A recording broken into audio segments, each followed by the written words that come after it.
দর্শক, আজকে ভুট্টা গাছ সম্পর্কে কিছু অবাক করা তথ্য আপনাদেরকে দিব। ভিডিওটা না টেনে সম্পূর্ণটা দেখবেন। আসুন, আপনারা জানলে অবাক হবেন যে এই ভুট্টা গাছে দেখুন যে উপরের অংশটা রয়েছে, এই ফুলটাকে বলা হয় পুরুষ ফুল। আর কাঁধি আছে মাঝখানে, দেখুন এটা হলো স্ত্রী ফুল।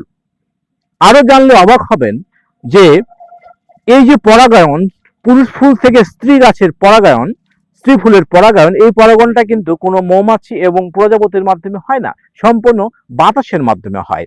আরো অবাক হবেন, এর ভিতরে দেখুন, এটা কিন্তু ফুল, এর ভেতরে যে অংশটা রয়েছে দেখুন,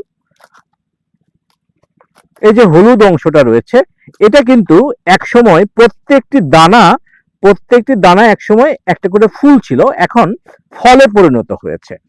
সমগ্র বিশ্বে প্রায় শুধু হলুদ নয়, কালো, বেগুনি, লাল রঙেরও ভুট্টা রয়েছে।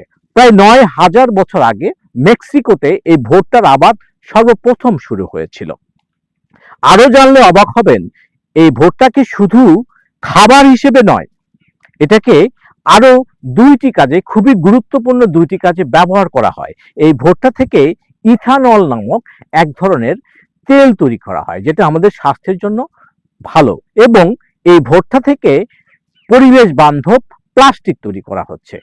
যেহেতু ভুট্টা আমাদের একটি উপকারী ফসল, পরিবেশ বান্ধব ফসল, সেহেতু এই ভুট্টা আমাদের জন্য ভীষণ উপকারী। আরো জানলে অবাক হবেন, এই ভুট্টা গাছ দ্রুত বৃদ্ধি পায়। প্রতিদিন প্রায় ৫ থেকে ৭ সেন্টিমিটার পর্যন্ত এই গাছ বৃদ্ধি পায়। এই জন্য এটাকে চাষাবাদ করা, পরিচর্যা করা খুবই সহজ। তাই আসুন কৃষক ভাইয়েরা, আমাদের দেশের অর্থনীতিকে চাঙ্গা করার জন্য আমরা বেশি বেশি এই ভুট্টার চাষ করি। সবাইকে অসংখ্য ধন্যবাদ।